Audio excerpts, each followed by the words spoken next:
Hey boys and girls, welcome back to New Stuff TV, the untechnical tech channel. I'm your host Antoine, new generation of Samsung TVs Richardson, because today we're going to be checking out the 75-inch Samsung QN90F Neo QLED TV. Now my first notable Samsung TV was a Samsung frame 65-inch for our bedroom back in 2017, I think it was 17. I love that TV. When I first got it, it had an amazing picture. Now, I wasn't really into picture quality and like the stuff like I am now. You know what I'm saying? Like now I feel like I'm kind of becoming a bit of a snob when it comes to picture quality. But that TV still looked great to me, man. And I think it still looks great because we moved it up into the guest bedroom and that's where it lives now. I thought it was a great TV and still do, with the exception of the OS. That was actually the only thing I really didn't like about the TV. It was the OS. It was slow and laggy, and I thought it was a little bit clunky, man. I just didn't think it was user-friendly at all.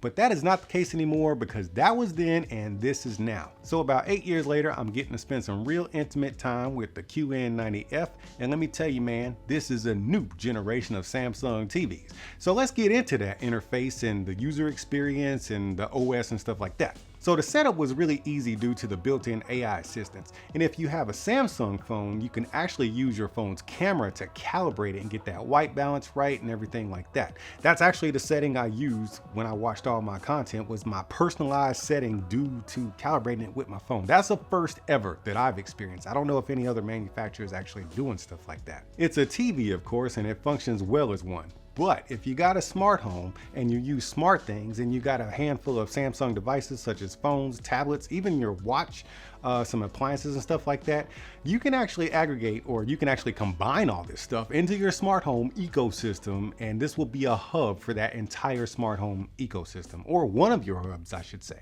So now let's get into that interface. This time around, it's actually really pretty. I like the way things are laid out and grouped up, and it's really responsive too.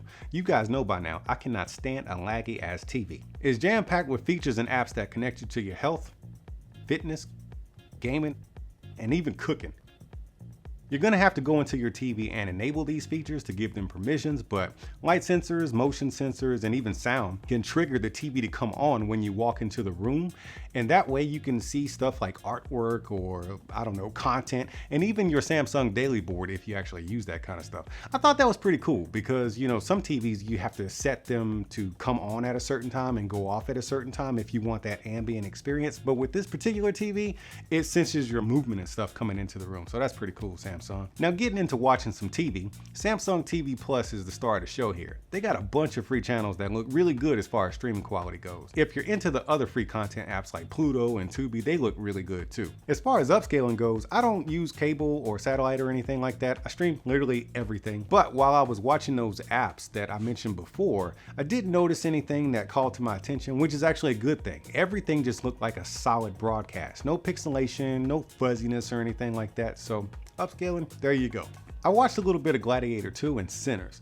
Now the HDR experience in Gladiator 2 looked really good and made everything pop. But I think Sinners is going to be a difficult film for most TVs to handle due to the dark nature of the entire movie. Combined with the 70mm film format, it's going to be really tough for any TV, but the QN90F held up really well though. I watched a lot of my content with the overhead lights on and the shutters open, so I had light spilling out all over the place as far as ambient light goes. But the overall brightness capability of the TV did a really good job of keeping everything viewable without any distractions or issues. As far as blooming goes, I'll be honest with you, man, blooming doesn't really bother me, especially with these flagship TVs that we have on this channel. And the QN90F is no different than any of the other ones. You know what I think? I think you guys like to fixate on buzzwords that you hear, and then you just look for reasons and excuses to complain about stuff. Which takes us to the anti-glare screen and viewing angles. Now I'm new to Samsung's anti-glare screen, and this is the first time I've actually experienced it in my house. And all I can say is wow.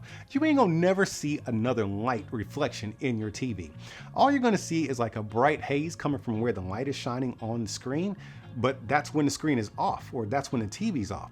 As soon as you turn your TV on, it's going to go away and you will never see it again. To me, it doesn't seem to have an impact on any of the picture quality. So if you're the type of guy or girl who gets easily distracted with reflections and lights blaring into your TV, this just might be the TV for you.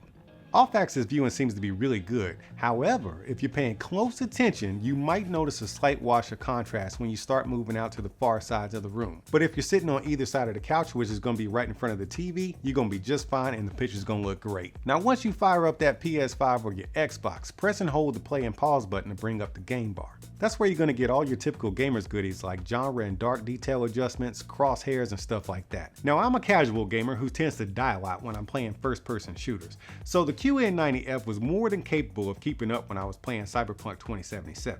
I did a lot of my testing with the built-in TV speakers, which are fine if you just want to watch some TV, but let me just go ahead and give you a heads up, these will not immerse you into whatever movie you're watching. So this is where I get to highly recommend the Q990F 11.1.4 soundbar setup. Now I'm not going to go into it too much about it here, but all I can say right now is damn, that thing is impressive. Okay, just one spoiler. My favorite part of the experience with it is the low volume performance.